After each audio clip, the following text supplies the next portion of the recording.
Chaque année, pendant le dernier week-end du mois d'août, le quartier londonien de Notting Hill vit au rythme et aux couleurs des Caraïbes.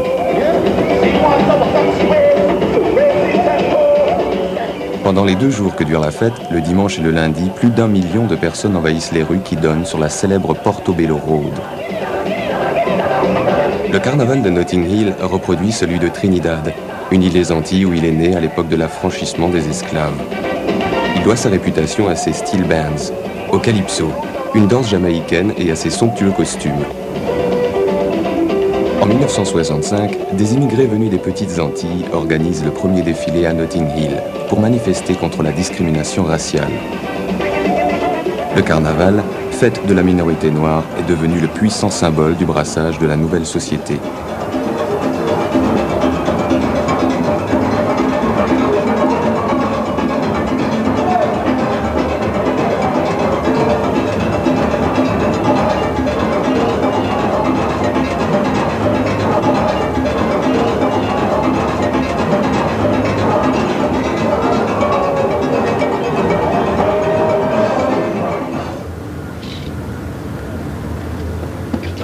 Portobello Road, le samedi matin, la veille du carnaval.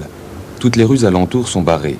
D'ordinaire, à cette heure, un marché d'antiquités attire la foule.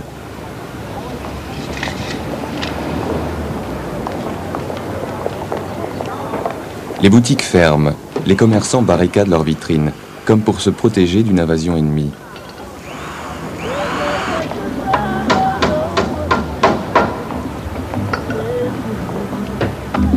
Il y a quelques années encore, les émeutes raciales et les affrontements avec la police étaient fréquents ici.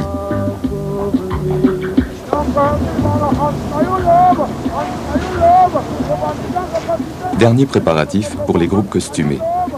Ils viennent soit d'autres quartiers de Londres, soit de très loin, avec leurs précieux chargements.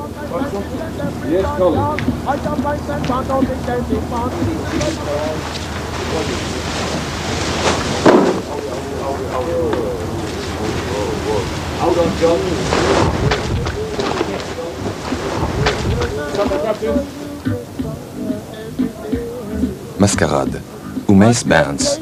Ainsi s'appellent les 60 groupes costumés qui pendant toute une année se préparent au carnaval. Les groupes comptent jusqu'à 300 personnes et l'ensemble des préparatifs de la fête représente environ 1 million d'heures de travail.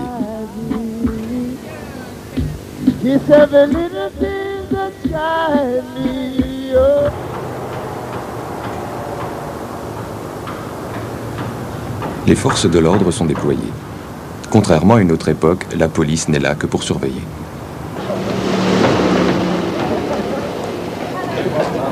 Samedi après-midi, seuls quelques pubs restent ouverts dans la zone des festivités. La classe moyenne blanche, elle aussi, prend part au carnaval de Notting Hill.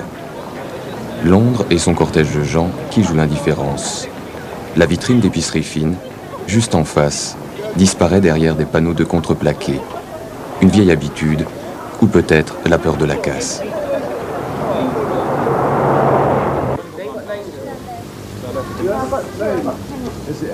Dimanche, tôt le matin, le compte à rebours a commencé avant le départ du premier cortège. Au programme aujourd'hui, un défilé pour les enfants.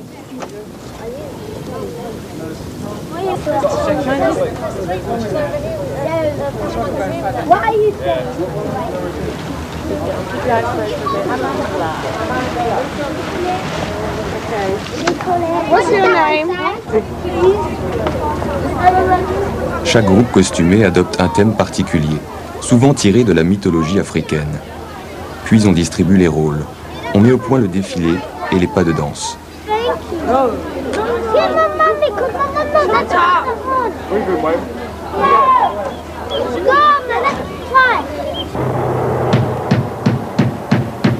Derniers préparatifs aussi pour les autochtones.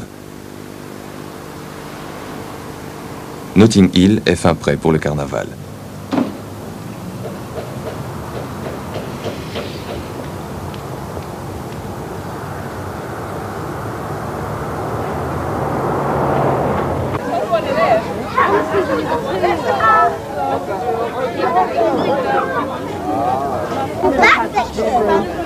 Le cortège se met en place.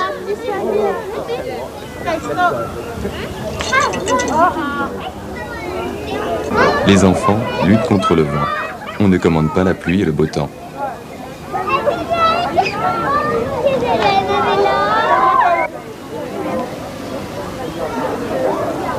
Plusieurs stylistes de renom, comme des créateurs de mode, apportent leur savoir-faire au carnaval du monde entier. Et dans l'ombre, une multitude d'inconnus mettent tout leur talent et leur créativité au service du carnaval. Des mamans attentionnées aux frères et sœurs, en passant par les plus petits, déjà de grandes stars.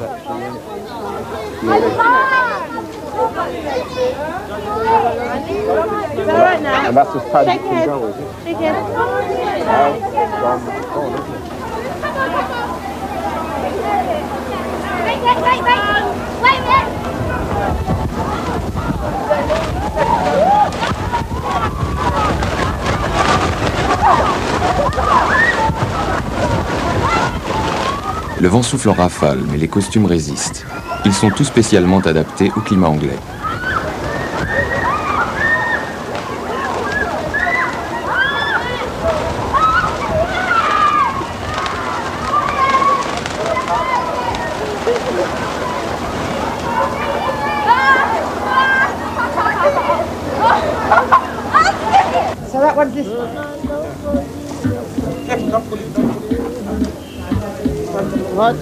Une excellente condition physique et une adresse remarquable sont nécessaires pour pouvoir défiler et danser des heures durant, revêtu de cet imposant déguisement de poisson. Colin, qui appartient au groupe Perpetual Beauty, beauté éternelle, venu du Agvey, est apparemment très tendu.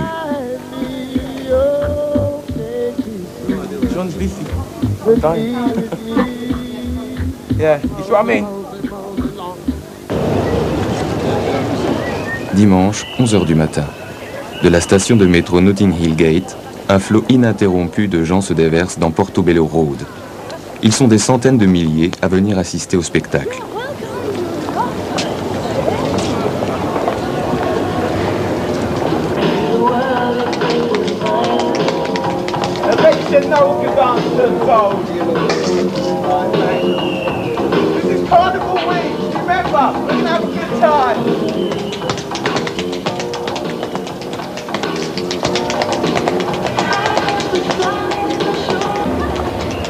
Cette marée humaine est un véritable cauchemar pour les forces de l'ordre. Pourtant, le dernier carnaval s'est déroulé pacifiquement. On a enregistré moins de 100 délits contre 1200 en 1987. Un service d'ordre civil vient épauler les 6000 policiers en uniforme.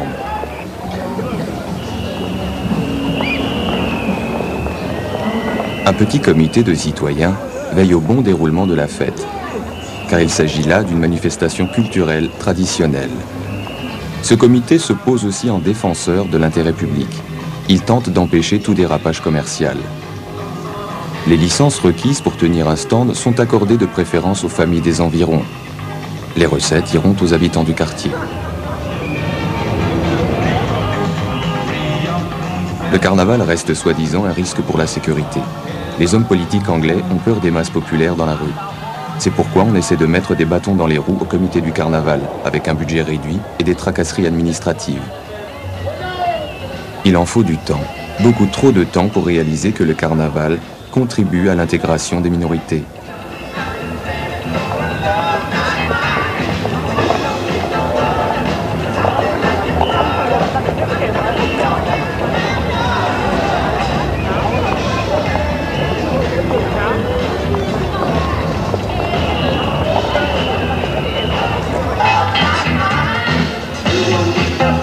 Cette fête est placée sous le signe de la tolérance. Chacun peut s'exprimer à loisir, sur scène ou dans la rue. Mais la discrimination raciale ne s'interrompt que pour quelques jours.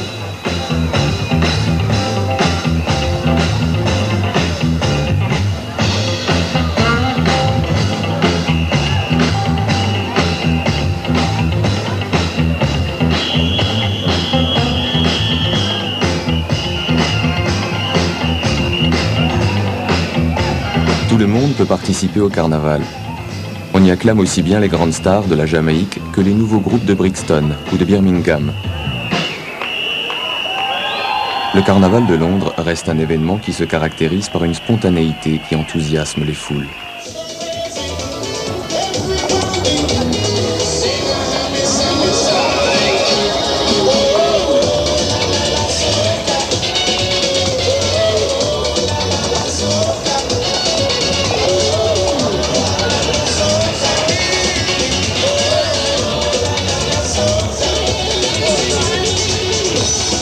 L'ambiance monte d'heure en heure.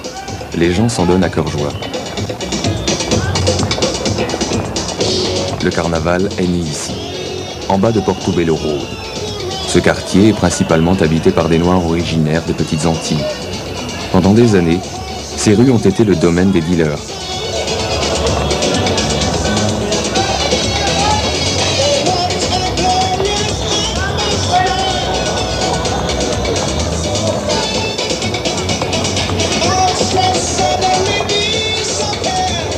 Dimanche après-midi, les groupes costumés sont enfin prêts à défiler.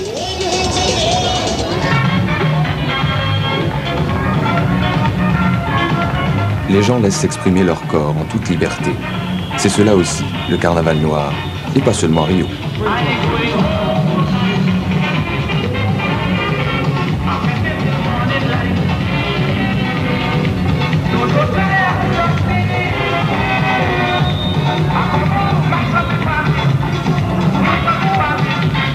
La météo est également de la fête. Le soleil illumine ce fantastique jeu de couleurs.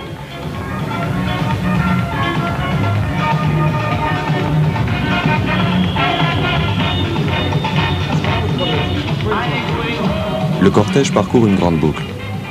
Après des heures de défilé, chaque groupe revient à son point de départ.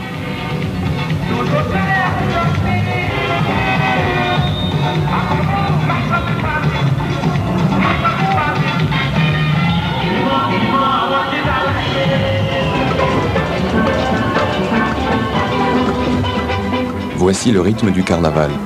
Il vient tout droit de Trinidad où se sont formés les premiers steel bands au lendemain de la Deuxième Guerre mondiale.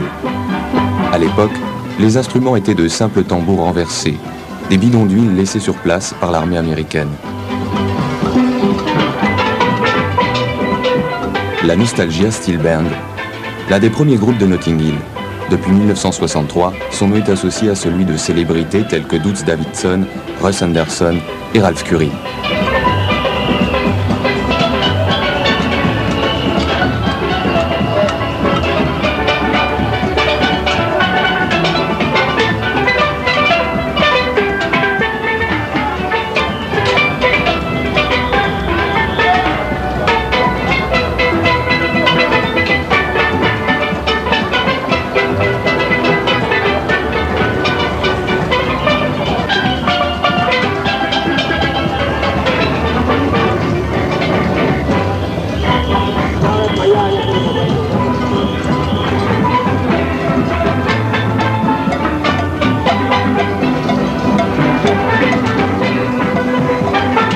Fin d'après-midi, près d'1 million de personnes, jeunes pour la plupart, dansent gaiement dans les rues de Notting Hill.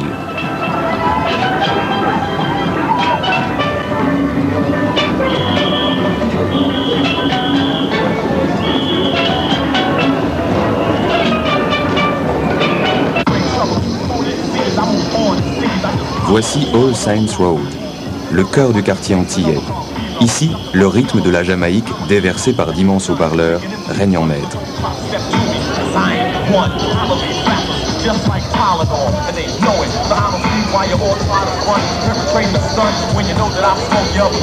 Une trentaine de ces sonos sont autorisés dans les rues et sur place. C'est à qui aura le plus vaste répertoire et fera la meilleure prestation.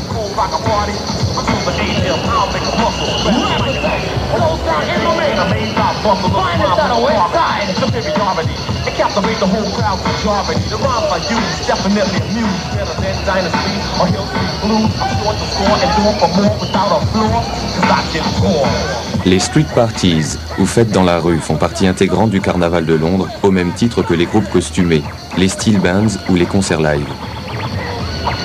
À l'origine, la musique de Trinidad, le calypso, avait la vedette. Puis vint l'époque du reggae de Jamaïque et de la soul. Plus tard, la soca. Des genres aujourd'hui remplacés par une dominante jungle, house music, mixing hardcore et hip-hop.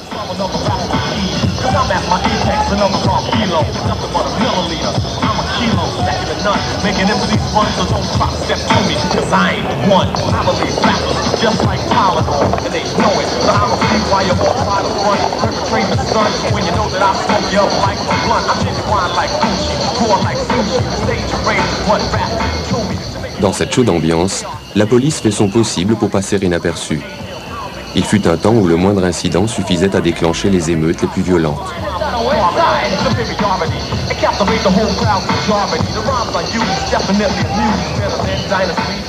Les DJ sont désormais les seuls maîtres de la rue.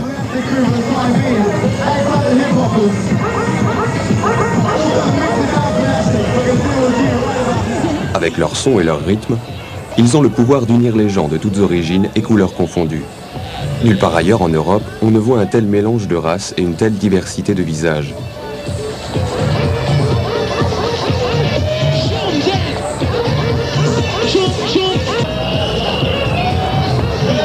Tout le monde ici se sent solidaire, même si cela ne dure que l'espace du carnaval.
Le nom de Peter Rashman est associé à l'histoire de l'immigration noire à Notting Hill. Cet homme était le seul à Londres qui louait au nord de la Tamise un très grand nombre de logements aux immigrés antillais. Après la guerre, l'immobilier se vendait à très bas prix. Rashman contrôlait une bonne partie du quartier en faisant recouvrer les loyers par ces hommes sans scrupules.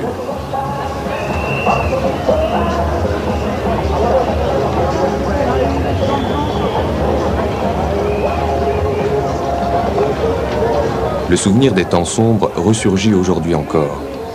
En quête d'une main-d'œuvre bon marché, le gouvernement britannique attira en Angleterre des jeunes gens des petites Antilles par de belles promesses.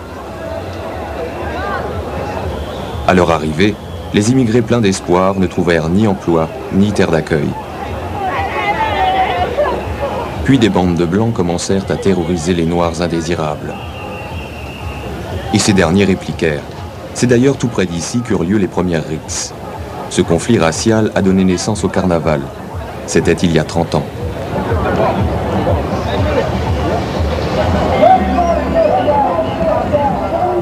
La première journée de la fête s'est déroulée dans l'harmonie. Les organisateurs sont visiblement soulagés. Lundi matin, en haut de Portobello Road, le fief des Blancs de la classe moyenne. Un soleil radieux vient saluer le deuxième jour de la fête. Aujourd'hui est un jour férié, un bank holiday en Grande-Bretagne.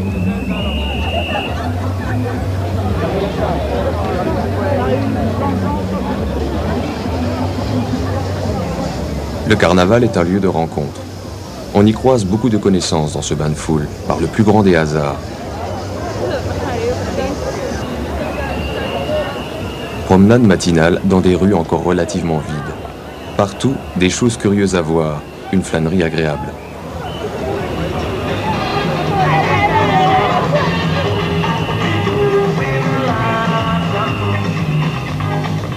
C'est seulement vers midi que débute le défilé.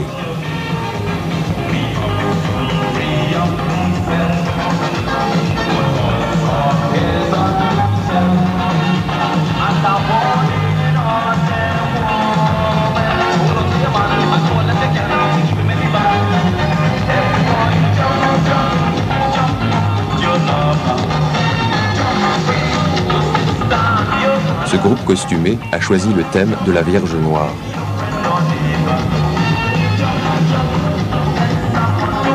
Mais la plupart des formations s'inspirent de thèmes culturels issus des tribus africaines.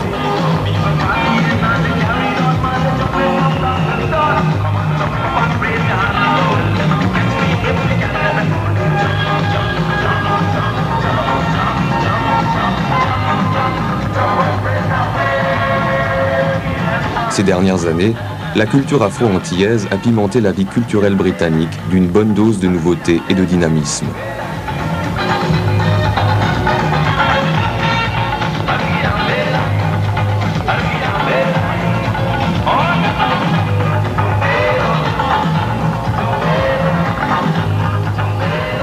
Mais le carnaval ne fait pas l'unanimité. Certains déposent des plaintes. Cela va du bruit occasionné par la sonorisation jusqu'à la soi-disante menace de l'ordre public. Mais dans les faits, le carnaval est aussi tranquille que n'importe quel concert disco du pays.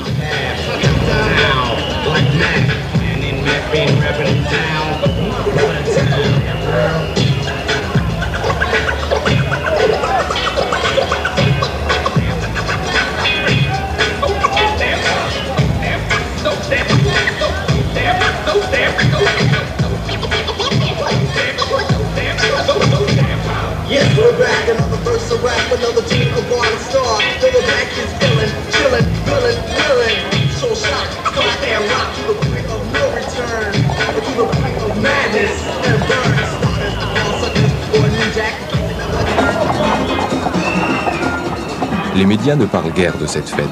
Ils se contentent d'indiquer le nombre d'arrestations qui ont eu lieu cette fois. On met à l'index un univers magique et merveilleux. Mais les gens affluent tout de même de plus en plus nombreux.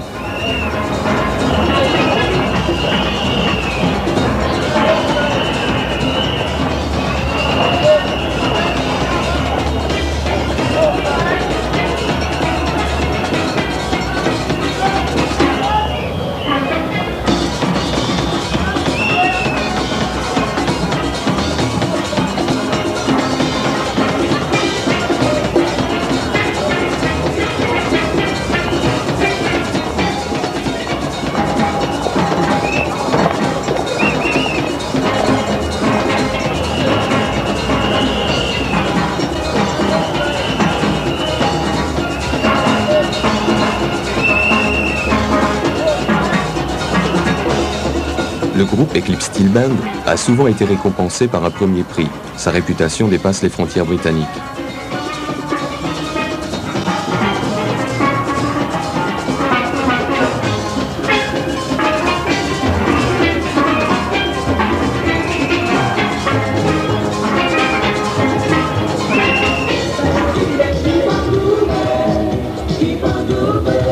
Lundi après-midi, le carnaval bat son plein. Plus d'1 million de personnes envahissent maintenant les rues. Chaque groupe rivalise d'ingéniosité pour obtenir les plus belles récompenses.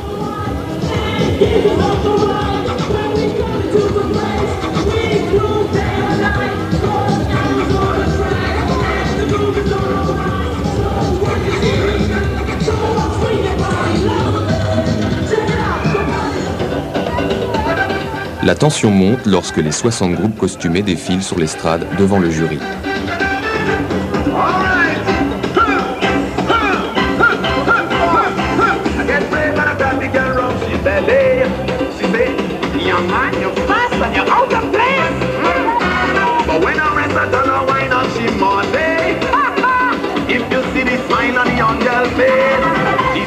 Certains sont prêts à tout pour se faire remarquer.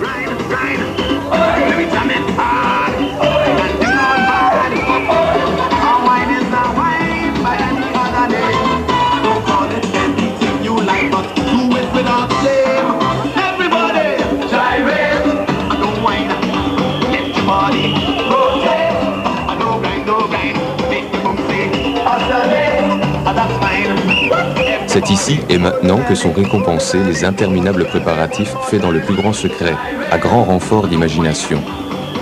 Avec le concours de noms légendaires comme les stylistes Lincoln Reimuth et Laurence Noël.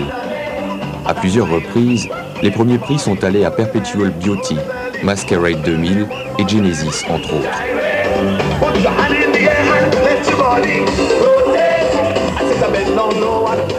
Allez savoir si le jury se laissera influencer.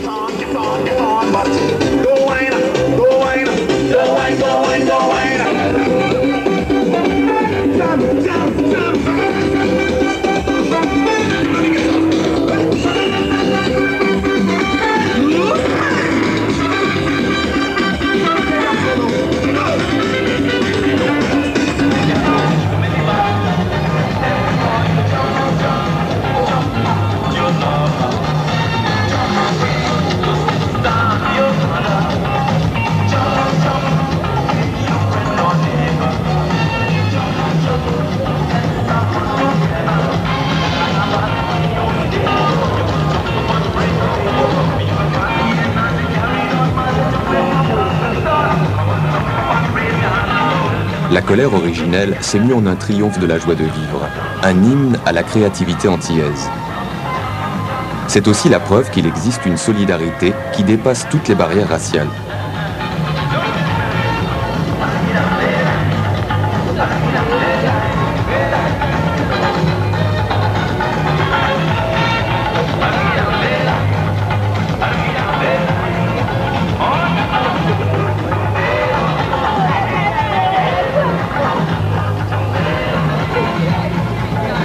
Les danseurs se dépensent depuis plusieurs heures déjà. Une petite pause. Et c'est reparti. Après tout, le carnaval n'a lieu qu'une fois par an.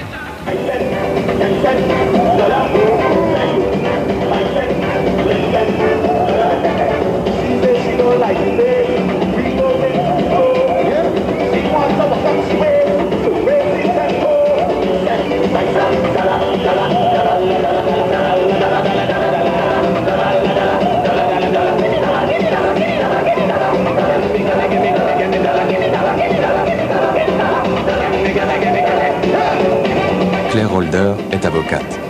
Elle assure depuis des années la direction du comité de carnaval, du carnaval de Notting Hill. Elle déclare « Cette fête est l'âme de la communauté. Elle prouve que les gens peuvent vivre en harmonie les uns avec les autres, et cela malgré de nettes différences. »